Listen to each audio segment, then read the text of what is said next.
Picture a party. The music is good, the food is good, the people are, by any reasonable measure, kind and interesting. And yet, 20 minutes in, something inside you has already started counting down to the exit. Not because anything has gone wrong, not because anyone has been unkind, simply because the room is full, the voices are many, and something in you is quietly, steadily draining away, like water finding a crack in a vessel you did not know was there. An hour later, you are physically present, but internally elsewhere, nodding at conversations you can barely track, smiling at jokes that arrive a half-second too late to your understanding, because most of your available energy has already been spent. By the time you get home, you do not want to talk. You do not want music. You do not even necessarily want silence in the dramatic sense. You simply want to not be perceived for a while, to close a door somewhere deep inside yourself and let it stay closed until morning dot. If this describes you, you have likely spent a good portion of your life being told there is something slightly wrong with this, that you should loosen up, that you should get out more, that people who leave parties early, who need a full day to recover from a wedding, who dread the office holiday gathering more than a difficult deadline, are somehow deficient in the basic skill of being human. This is one of the most quietly damaging misunderstandings still circulating in modern culture, and it happens to be one that Carl Jung addressed with startling clarity almost exactly 100 years ago. In 1921, in a book called Psychological Types, a work that would eventually give the world two words so common today that most people using them have no idea they were coined, in their modern psychological sense, by a Swiss psychiatrist trying to explain exactly the phenomenon we just described. Those two words are introversion and extraversion. Jung was not describing shyness. He was not describing social anxiety, and he was certainly not describing a personality flaw in need of correction. He was describing something closer to a law of psychic physics, a direction in which a person's fundamental life energy naturally flows. And once you understand that direction, the exhaustion you feel in crowds stops looking like weakness and starts looking like exactly what it is, a completely predictable, completely explainable consequence of psychic energy being pulled against its natural current for an extended period of time. This is not a small idea, and it deserves far more than a surface-level explanation, because underneath Jung's theory of psychological types lies an entire cosmology of the human psyche, one that touches on evolutionary biology, on ancient contemplative traditions, on the philosophy of solitude developed by thinkers like Schopenhauer and Nietzsche, and on the modern pathology of a culture that has quietly declared extraversion to be the default, healthy, correct way of being human, leaving anyone built differently to wonder, often for decades, what exactly is wrong with them. What we are going to do in the space that follows is trace this idea all the way down to its roots, and all the way back up into your daily life. We will look at where Jung's theory actually came from, including the painful personal and professional rupture with Sigmund Freud that partly gave birth to it. We will look at what modern biology and psychology have since discovered about the nervous systems of introverted people, discoveries Jung intuited decades before there was any equipment capable of measuring them. We will look at the great philosophers of solitude who anticipated Jung's insight in their own language. We will look at the specific modern pathologies, the open plan office, the always-on social media persona, the cult of relentless networking that make life particularly exhausting for a mind built to move inward rather than outward. And finally, we will walk through concrete, usable practices for protecting your energy, honoring your actual nature, and paradoxically, becoming far more capable of engaging with the world once you stop forcing yourself to engage with it in a way that was never suited to you in the first place. By the end, the fatigue you feel after a crowded room will not disappear, because it is not a malfunction to be fixed, it is a signal to be understood. But you will, I hope, never again mistake that signal for something shameful. Consider for a moment how strange it actually is that this particular form of exhaustion has been allowed to go so thoroughly unexplained for so long. We have detailed cultural scripts for physical tiredness, for hunger, for the need for sleep. Nobody questions a person who says they need 8 hours of rest tonight, but a person who says they need 8 hours of solitude tomorrow, after a demanding social event, is still, in most professional and family settings, treated as somewhat suspect, somewhat antisocial, somewhat in need of gentle correction. This asymmetry exists almost entirely because the mechanism behind social exhaustion has never been given the same clear, respected explanation as the mechanism behind physical exhaustion. Jung's theory of psychological types was, among other things, an early and remarkably rigorous attempt to correct exactly that gap. Jung's theory of introversion and extraversion emerged directly out of a rupture that nearly destroyed him. In the years leading up to 1913, Jung was widely regarded as the heir apparent to Sigmund Freud. The brilliant young Swiss psychiatrist Freud had personally anointed to carry psychoanalysis into the future. But the two men held fundamentally different views of the human psyche, and by 1913, their relationship collapsed entirely, leaving Jung isolated, professionally exiled from the psychoanalytic establishment, and by his own later account, in a period of intense inner turmoil that bordered on a psychotic break. It was during this period of profound solitude and inner confrontation that Jung began developing the ideas that would eventually become psychological types. One of the questions haunting Jung during this period was deceptively simple. Why did he and Freud, both brilliant, both deeply committed to understanding the unconscious, see the same clinical material so differently? The break itself is worth dwelling on briefly, because it illustrates the theory in a very concrete, human way. Freud had come to see Jung almost as a son, a chosen successor who would carry psychoanalysis beyond its Viennese, largely Jewish origins into wider international acceptance. Their correspondence in the years before the split runs to hundreds of letters filled with genuine warmth, intellectual excitement, and mutual admiration.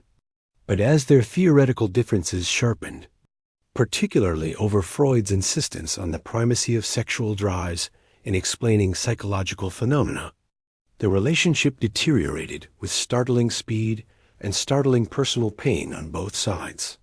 Jung later described the years immediately following the break as a period of profound disorientation, in which he felt he had lost not only a mentor and a professional community, but, in some sense, a shared external framework for understanding his own mind.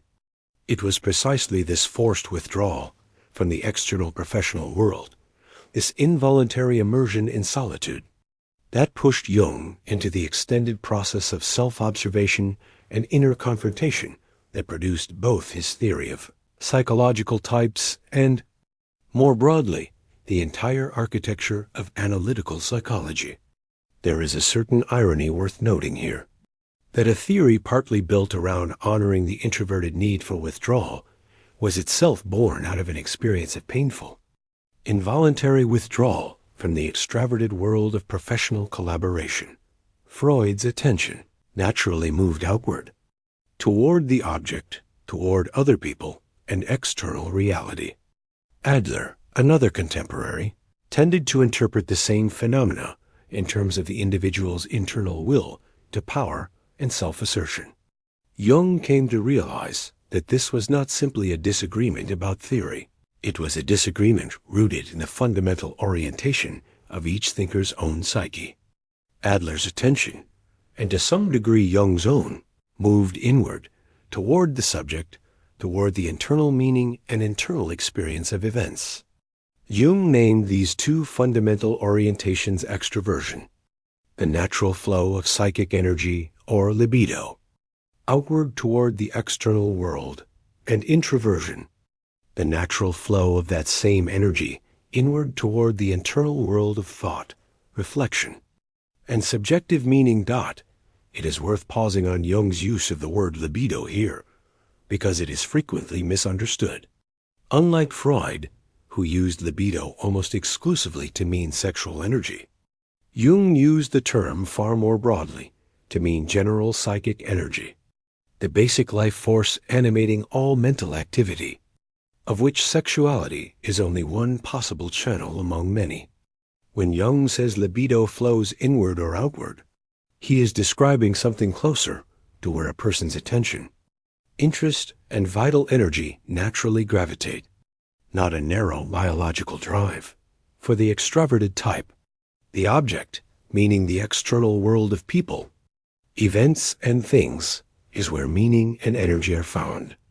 The extrovert is refreshed by engagement with the outer world, is energized by conversation, stimulation, activity, and crowds, and tends to feel restless, understimulated, even faintly depressed when isolated for too long. For the introverted type, the situation is precisely reversed. Meaning and energy are located in the subjective internal response to the object, not in the object itself. A conversation, a party, a crowded room or not. For the introvert, sources of energy, they are demands upon energy, requiring the introvert to continually process, filter, and respond to an enormous quantity of external stimulation, all of which draws down an internal reserve that can only be replenished through solitude, quiet, and unstructured internal reflection. Jung was careful to note that introversion and extroversion are not moral categories, and neither is superior to the other. Each represents a complete, valid, and necessary way of relating to reality, and Jung believed that the health of a whole society depends on both temperaments being present and respected. His concern, one that feels remarkably prescient today, was that certain cultures develop a strong bias toward one type over the other, elevating it as the ideal and pathologizing the other as a deficiency. Writing in the early 20th century, Jung already observed early signs of a Western cultural bias toward extroversion, toward action, sociability, and outward achievement, at the expense of the introverted temperament's contemplative, internally oriented mode of being. A century later, that bias has arguably become the dominant, almost unquestioned architecture of modern professional and social life. The roots of this inward orientation reach back further than Jung's own century. Long before psychology existed as a formal discipline, contemplative and mystical traditions across cultures recognized withdrawal from the external world as a necessary condition for encountering something deeper than ordinary consciousness. The Gnostic texts Jung studied extensively describe the spark of the divine as buried deep within the individual, accessible only through a turning away from the noise and distraction of the external material world. Alchemy, another lifelong obsession of Jung's, is built around the image of the vase, the sealed vessel in which base material must be enclosed, isolated from the outside world and left to undergo a slow, hidden transformation before anything valuable can emerge. Jung read this alchemical image as a perfect symbol for the introverted psyche itself, a container that must close itself off from external interference in order for genuine inner transformation to occur. Modern evolutionary biology, working entirely independently of Jung's psychological framework, arrived at a strikingly compatible picture decades later. Researchers studying temperament across species, from fruit flies to fish to primates, have consistently found a bimodal distribution of behavioral strategies that maps closely onto the introvert-extrovert distinction, sometimes described in the literature as the shy-bold continuum. Bold individuals, roughly analogous to extroverts, explore novel environments readily, take more risks, and are quicker to approach unfamiliar stimuli. a strategy that pays off handsomely when resources are scarce and novelty needs exploiting, but that carries higher costs in the form of predation risk and energy expenditure.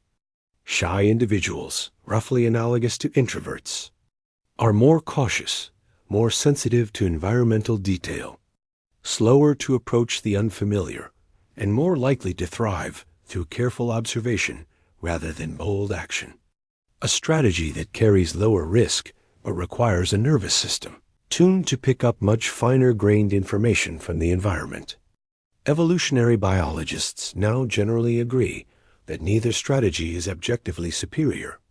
Populations that contain a healthy mix of both bold and cautious temperaments tend to be more resilient and adaptable overall than populations dominated entirely by one strategy. Bimodal pattern appears to be remarkably ancient and remarkably stable across evolutionary time, which suggests it is not a modern quirk of human civilization, but a deep structural feature of how social species distribute risk and information gathering across a population. In many species, researchers have found that shy, cautious individuals tend to gather more accurate information about a changing environment before committing to action, since their heightened sensitivity to environmental detail allows them to notice subtle changes that bolder individuals rush past. While bold individuals tend to be first to exploit sudden new opportunities, arriving before caution-based strategies have finished evaluating the risk. A population containing both temperaments effectively hedges its bets against an unpredictable world, gaining both the fast, opportunistic exploitation the bold individuals provide and the careful, detail-oriented evaluation the cautious individuals provide. Applied to human society, this framework offers a useful corrective to the assumption that extraversion represents some kind of evolutionary or social default from which introversion is a deviation. Both temperaments appear to be equally old, equally functional adaptations, simply optimized for different jobs within the same social organism. In other words, what Jung intuited from clinical observation and self-analysis in the early 20th century, that introversion represents a complete and necessary evolutionary strategy rather than a defect, has since found substantial support in the biology of temperament itself. The psychologist Hans Eysenck, working decades after Jung, proposed a physiological mechanism that helps explain exactly why crowds feel so depleting to the introverted nervous system. Eysenck theorized that introverts have a naturally higher baseline level of cortical arousal than extroverts, meaning their brains are already operating closer to an optimal, and sometimes overstimulated, level of alertness even in ordinary, quiet conditions. Extroverts, by contrast, tend to have a lower baseline level of cortical arousal, meaning they require additional external stimulation, noise, novelty, social interaction, simply to reach the same optimal level of mental engagement that introverts reach on their own. This theory predicts precisely what so many introverts report from lived experience, that a loud, crowded, highly stimulating environment, which an extrovert experiences as pleasantly energizing, is experienced by an introvert as an overwhelming excess, pushing an already sufficiently aroused nervous system well past its comfortable operating range.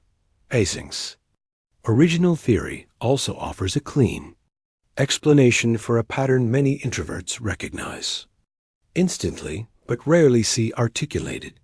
The fact that introverts often seek out solitude, not because they dislike stimulation altogether, but because they are actively regulating an already elevated internal state. This is why so many introverts report finding deep enjoyment in low-intensity, highly focused activities: reading, writing, detailed craftwork, long solitary walks. Activities that extroverts sometimes find puzzlingly understimulating, but which for the introverted nervous system represent precisely the amount of engagement needed to feel alert and satisfied without tipping into overload. It also explains why introverts frequently perform at their very best in one-on-one conversations or small, intimate gatherings rather than large ones. Since a single conversational partner delivers stimulation at a pace and volume, the introverted nervous system can process comfortably, while a room of 30 simultaneous conversations delivers a volume of competing stimuli that quickly exceeds that same system's comfortable threshold. More recent research using neuroimaging has extended this picture further, finding that introverts tend to show greater blood flow to brain regions associated with internal processing, planning, and problem-solving, while extroverts tend to show greater activation in regions associated with sensory and emotional processing tied to external stimuli, offering a biological substrate for exactly the inward versus outward orientation Jung described purely in psychological terms a century earlier. The psychologist Elaine Aron's research on what she termed the highly sensitive person adds another important layer here, one that overlaps substantially, though not perfectly, with introversion. Aron found that a meaningful percentage of the population, across cultures, possesses a nervous system that processes sensory and emotional information with unusually high depth and intensity, noticing subtleties others miss, but also becoming overwhelmed more quickly in environments containing a high volume of simultaneous stimuli. This trait, like introversion itself, appears to be a stable, biologically rooted temperament rather than a learned behavior or a psychological problem. And it helps explain why certain introverts do not simply prefer quiet. They can become genuinely dysregulated, almost overwhelmed at a physiological level, in the kind of loud, crowded, socially demanding environments that leave an extraverted nervous system pleasantly buzzing rather than depleted. Arthur Schopenhauer, writing roughly a century before Jung, arrived at a remarkably similar conclusion through pure philosophical reasoning rather than clinical psychology. In his Essays on Solitude, Schopenhauer argued that a person's capacity for inner richness is directly proportional to their tolerance for, and even their need for, solitude. For Schopenhauer, society exacts an unavoidable psychological cost on anyone who enters it, requiring constant self-restraint, constant adjustment to the moods and expectations of others, constant management of one's own presentation. A person of genuine inner depth, Schopenhauer argued, will always find this cost more burdensome than a person of shallower inner resources, precisely because the deep person has more of their own internal world to return to, and more to lose by remaining continuously exposed to the friction of external society. Schopenhauer's famous image of the porcupines huddling together for warmth, only to prick one another with their quills and pull away, then grow cold and huddle again, finding at last some middle distance that is neither too close nor too far, reads almost like a direct philosophical anticipation of the introvert's perpetual negotiation between the need for connection and the need for recovery from connection. Schopenhauer went further still, arguing that the capacity to endure one's own company without discomfort is one of the clearest markers of psychological maturity and inner wealth. A person who cannot tolerate being alone with their own thoughts, he suggested, is often unconsciously fleeing from the poverty of what they would find there, filling every available silence with company or noise, precisely because solitude offers nothing to sustain them.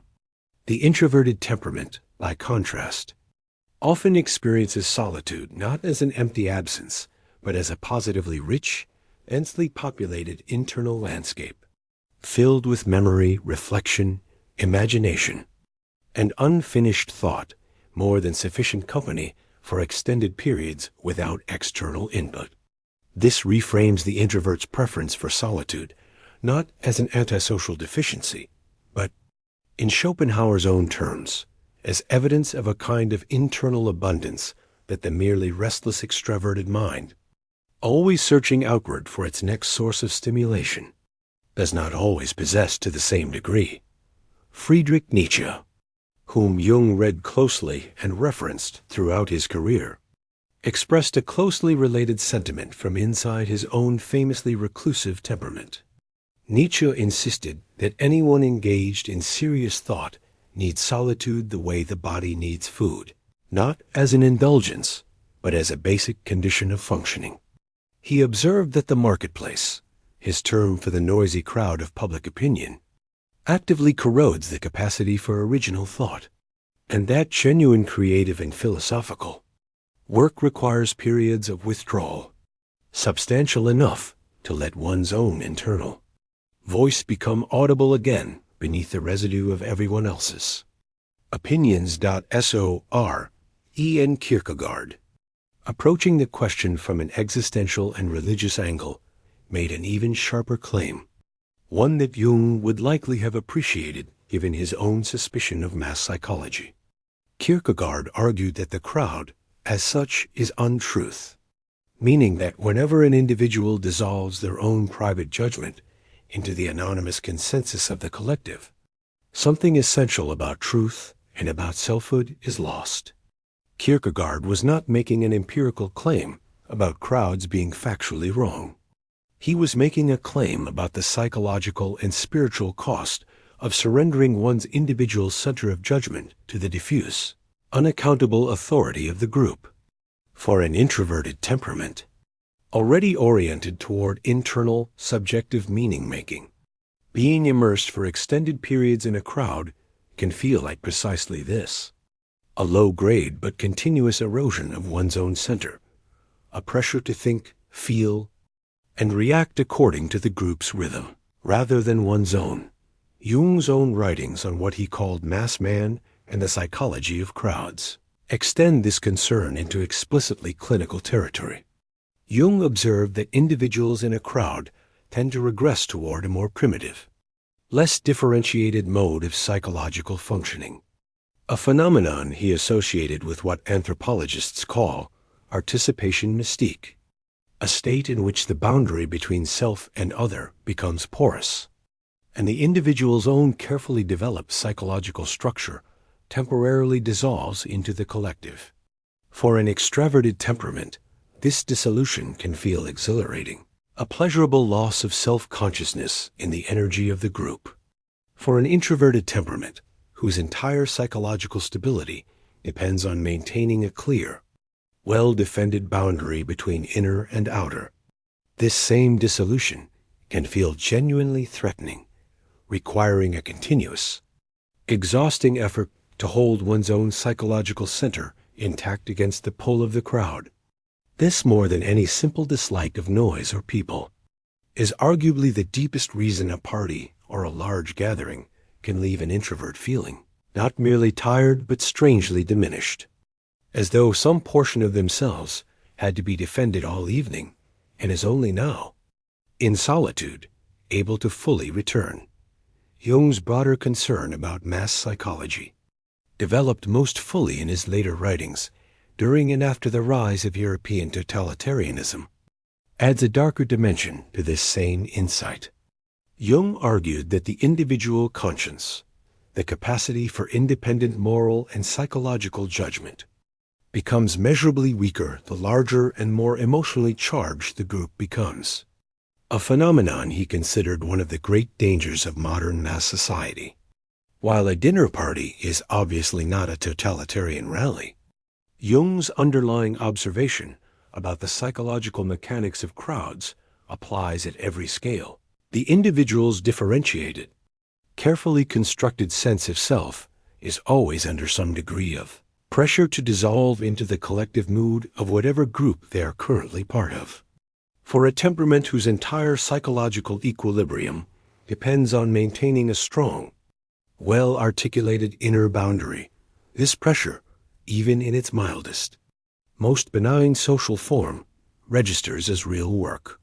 Work that depletes energy in a way an extraverted temperament, more naturally comfortable merging with the group's collective mood, simply does not experience to the same degree. Modern Western culture, and American culture in particular, has developed what the writer Susan Cain, drawing directly on this same Jungian lineage, called the extrovert ideal, a pervasive cultural assumption that the healthiest, most successful, most admirable version of a human being is naturally outgoing, gregarious, comfortable in groups, and energized by constant social stimulation. This ideal is woven into the architecture of contemporary life in ways so ordinary they rarely get questioned. Open plan offices designed explicitly to maximize spontaneous interaction remove the private. Enclosed spaces introverted minds need to do focused, reflective work. And research has consistently found that these environments increase stress and decrease productivity for a significant portion of employees. Precisely the introverted portion, whose cognitive style depends on periods of uninterrupted internal focus. Educational systems built around group projects and constant classroom discussion implicitly reward the extraverted style of thinking out loud in real time, while offering little structured space for the introverted style of quiet. Internal processing followed by considered contribution. Social media platforms, meanwhile, have constructed an entirely new arena in which a person's worth is measured by the volume and visibility of their outward broadcasting. Likes, comments, followers, a metric system that structurally favors extraverted self-promotion and quietly punishes anyone whose natural inclination is toward privacy and internal reflection, rather than continuous public performance, even the language of ink. Contemporary self-improvement culture reflects this same bias. Phrases like "put yourself out there," "network relentlessly," "personal brand," and "always be closing all" encode an implicit assumption that visibility, constant availability, and continuous outward projection are simply what competence and ambition look like, with little cultural vocabulary available for the equally legitimate, equally powerful mode of achievement built on depth, patience, and sustained solitary focus. The result is that many introverted people spend years measuring themselves against a template of success that was never built around their actual cognitive and emotional architecture, concluding, often quietly and without ever articulating it directly, that their difficulty sustaining constant visibility and constant sociability reflects a personal shortcoming rather than simply a mismatch between their temperament and a culturally specific, historically recent ideal of what a successful, well-adjusted person is supposed to look like. The psychological cost of this mismatch, of an introverted temperament forced to continuously perform an extraverted style of being simply to meet baseline social and professional expectations, deserves to be named directly because it produces symptoms remarkably similar to what Jung, in an entirely different context, called neurosis, arising from the suppression of one's true type. An introvert who spends years forcing themselves into a professional culture of constant networking events, open plan collaboration, and always-on availability, without ever protecting adequate time for solitary recovery, frequently develops a chronic, low-grade exhaustion that does not resolve with ordinary rest. Because ordinary rest, meaning simply reducing physical activity, does not address the actual depletion, which is not physical but psychic, the depletion of an inward-flowing energy that has been continuously redirected outward against its natural current for far too long. Left unaddressed, this can progress into symptoms strikingly similar to burnout more broadly: irritability, difficulty concentrating, a creeping sense of alienation from one's own life, and in more severe cases, a kind of low-grade depression that many introverts, having internalized the extrovert ideal, misattribute to a personal failure to be more sociable, more outgoing, more normal, rather than correctly identifying it as the predictable consequence of a fundamental temperament being denied its necessary conditions for renewal. Mythology, as it so often does, encoded this same wisdom long before modern psychology gave it a technical vocabulary. Across an enormous range of cultures and traditions, the figure who withdraws from the crowd into solitude is consistently depicted, not as a social failure, but as the very source of the community's deepest wisdom. Moses does not receive the law in the marketplace. He receives it after ascending alone, away from the encampment, into the silence of the mountain. Elijah does not hear the divine voice in the wind, the earthquake, or the fire, all loud, dramatic, extraverted phenomena. He hears it only afterward, in what is often translated as a still, small voice, encountered in solitude after the noise has passed.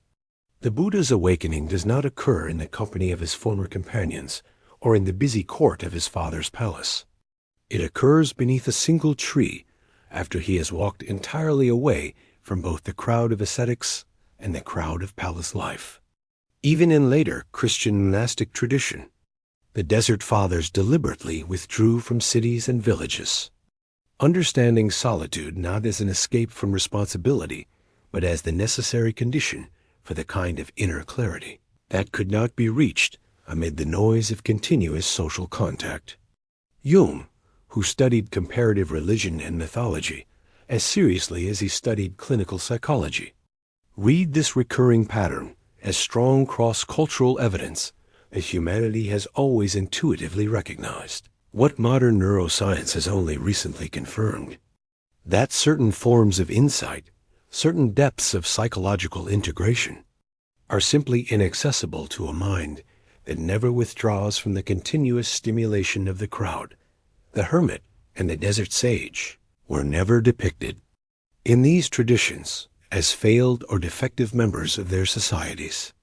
They were depicted as occupying a distinct and honored role, precisely because the community understood, intuitively and long before any formal psychological theory existed, that certain kinds of wisdom could only be brought back from solitude, and that someone needed to make that journey on behalf of everyone else. This ancient social role has largely disappeared from modern secular life, leaving many naturally introverted, contemplative individuals without any clear cultural template for a solitude that is honored rather than merely tolerated or pitied.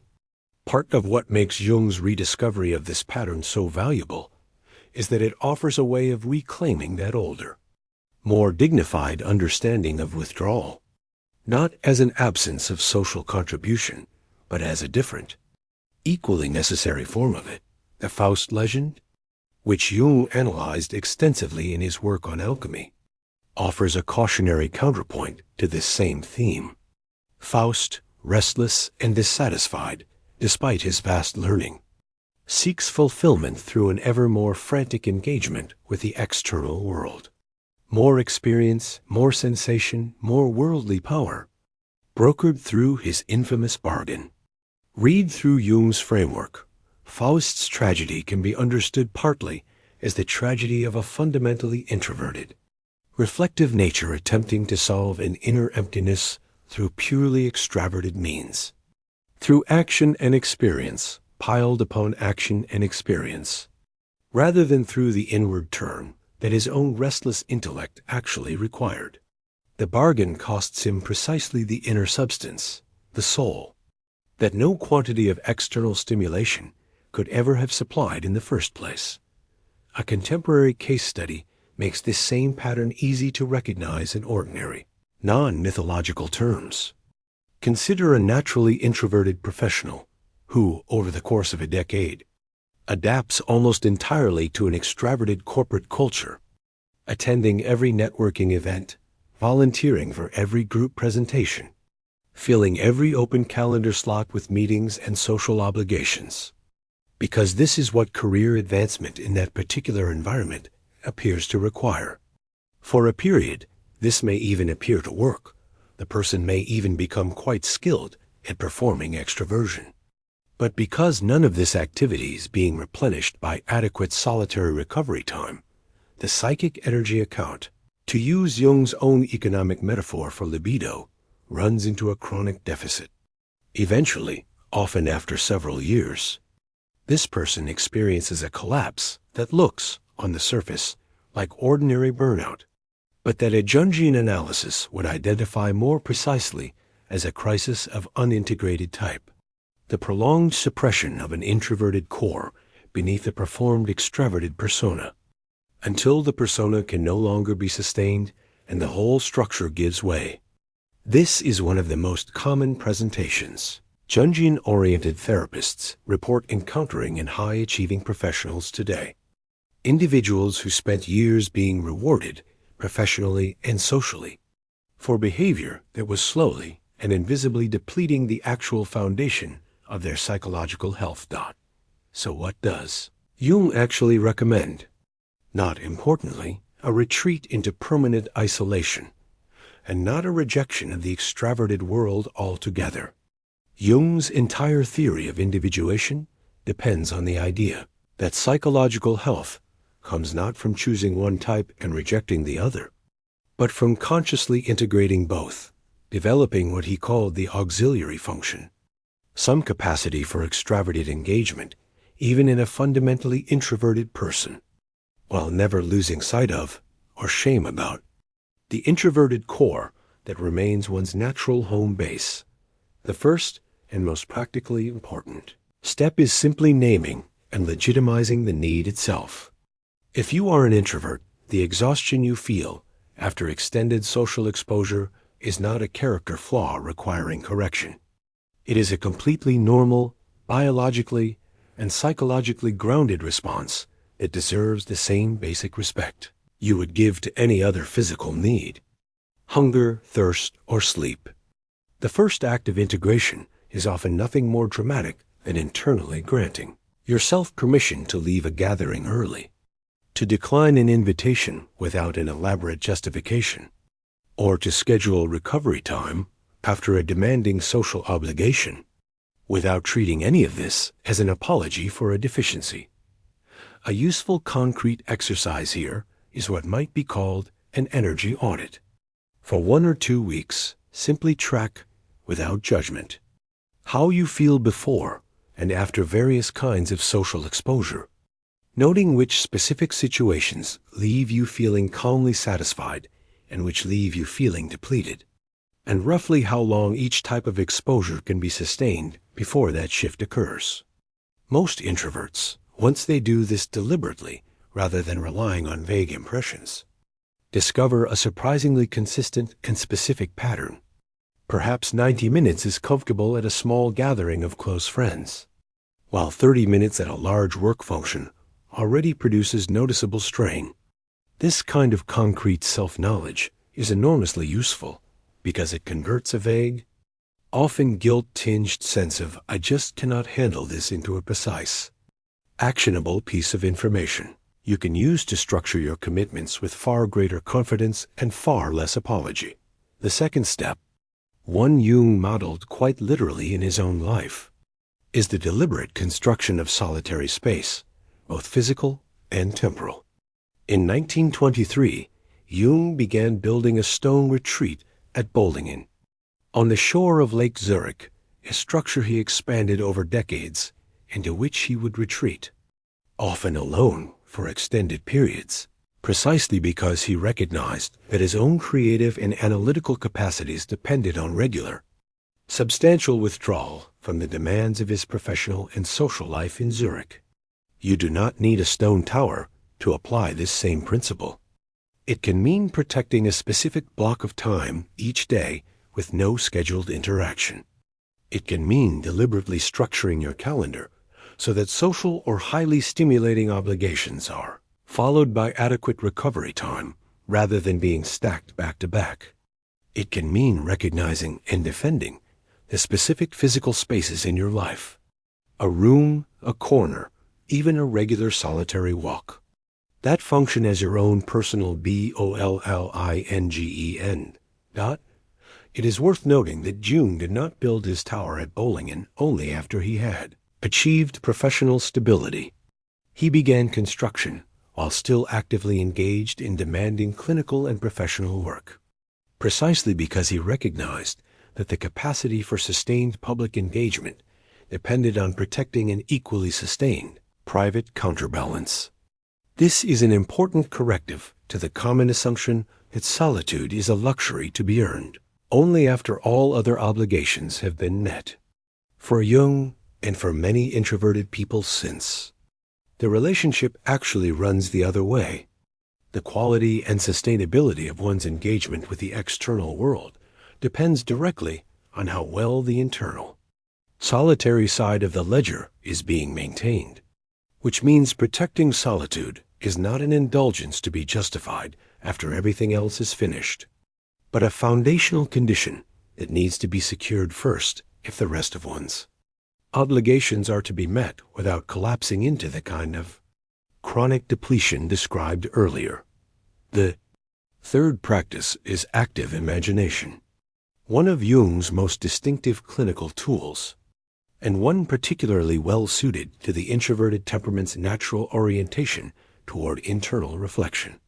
In practice, this involves setting aside quiet, uninterrupted time to allow images, feelings, or internal figures to arise spontaneously in the mind, without immediately analyzing or dismissing them, and then engaging with them almost as one would engage with an external conversation partner. For an introvert depleted by an excess of external engagement, active imagination offers a way of directing attention back inward in a structured, productive way, rather than simply collapsing into passive exhaustion, using the very inward orientation that crowds so heavily tax as a source of restoration, rather than depletion. A simple entry point into this practice involves sitting quietly after a demanding social period and asking internally what image or feeling wants to represent how the day felt.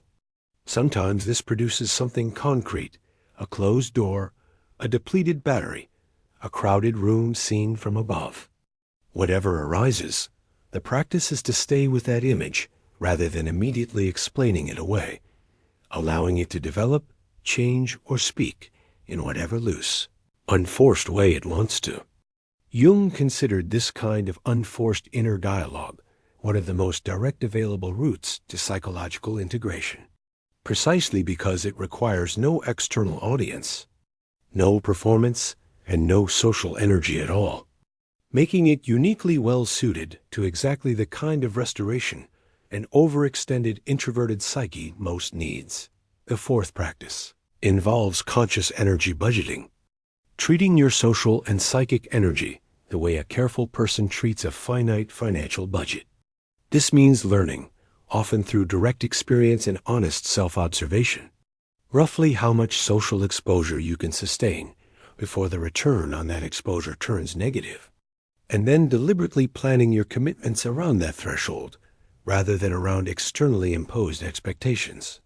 It also means learning to distinguish between social interactions that genuinely nourish you, often smaller, deeper, more one-on-one conversations, and those that merely deplete you, often larger, more superficial, more performance-oriented gatherings, and weighting your discretionary time accordingly, wherever you have the freedom to do so. The fifth practice is dream work, an area Jung considered central to psychological health for every type, but particularly valuable for introverts.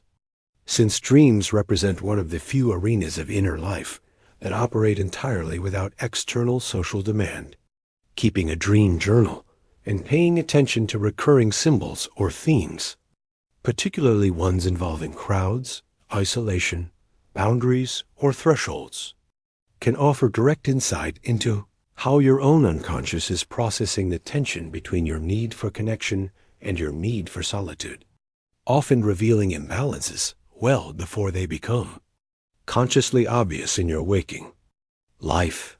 The sixth and perhaps most important practice is shadow work specifically applied to the extroverted persona many introverts unconsciously construct in order to survive in an extrovert-favoring culture. If you have spent years performing sociability that does not come naturally to you, some part of your authentic introverted self has likely been pushed into shadow, experienced as an embarrassing secret rather than an integrated, respected part of your identity. Jungian shadow work here involves consciously reclaiming this disowned part, recognizing your need for solitude not as something to be hidden or apologized for in professional and social settings, but as a legitimate, valuable feature of how your particular mind produces its best thinking, its deepest relationships, and its most original work. It is worth adding a note of balance here, because Jung's model was never meant to trap anyone inside a fixed identity. Even a strongly introverted person benefits from developing some capacity for extraverted engagement, just as an extrovert benefits from developing some capacity for introspection. The goal of individuation is not to retreat permanently into introversion as though it were morally superior to extraversion, any more than the goal is to force yourself permanently into extraversion because the culture rewards it. The goal is conscious choice, engaging with the external world when it serves your actual purposes and values, and withdrawing into solitude when that serves them instead, rather than being pulled unconsciously in either direction by cultural pressure or unexamined habit. So why do introverts get exhausted in crowds? Because, as Jung demonstrated a century ago, and as biology, neuroscience, and philosophy have continued to confirm ever since, psychic energy for the introverted temperament flows inward by its very nature, finding its deepest nourishment in solitude, reflection, and the subjective inner response to experience, rather than in the sheer accumulation of external stimulation. A crowd asks that energy to reverse its natural direction, to flow continuously outward for hours at a time, processing an enormous volume of external stimuli, other people's words, moods, expectations, and social signals, all of which must be absorbed, filtered, and responded to using a psychic apparatus that was never built to run in that direction for very long. The fatigue that follows is not weakness. It is the entirely predictable cost of swimming upstream against your own nature for the sake of an ideal of sociability that was never actually built with your kind of mind in mind. There is a real dignity available here. Once this reframe takes hold, the introvert who leaves a party early, who needs the following day in relative quiet, who chooses a smaller gathering over a large one, is not failing at some universal standard of social competence. They are, whether they consciously realize it or not, honoring the specific architecture of their own psyche, protecting the very conditions under which their deepest thinking, their most durable relationships, and their most original contributions to the world are actually produced. History's introverts, and there have been an extraordinary number of them, among its most original thinkers, artists and scientists, did not achieve what they achieved despite their need for solitude. In case after case, they achieved it because of it, because they permitted themselves the extended, undisturbed inward turn that a culture obsessed with. Constant visibility and constant sociability makes so difficult to protect. Jung spent his own final decades dividing his time deliberately between the demands of his public professional life and the deep, restorative solitude of his tower at Bollingen. And he was entirely explicit that both were necessary, that neither alone would have sustained the work he considered most important. There is one final piece of this picture worth holding on to. Jung's model of psychological types was never meant to produce a static label, a box a person climbs into and never leaves. It was meant to describe a natural starting orientation, a home base, from which a fully individuated person eventually develops genuine flexibility, real comfort operating in the opposite mode when circumstances call for it, without ever losing track of which direction their energy most naturally and most sustainably flows. An introvert who has done this work well can attend a large gathering, can navigate the demanding professional event, can even, on occasion, enjoy it, precisely because they no longer need to pretend the recovery afterward is optional or shameful. The crowd stops being a test they either pass or fail, and becomes simply one mode among several that a whole, integrated person can move into and back out of, with the same unremarkable ease with which a healthy body moves between exertion and rest. This, in the end, may be the deepest and most usable version of his 100-year-old answer. You are not broken because a crowded room drains you. You are simply built, like a great many of history's most original minds, to gather your energy inward rather than outward. And the task in front of you is not to force that current to reverse, but to build a life deliberately and without apology that gives it the space it has always needed to run its natural course.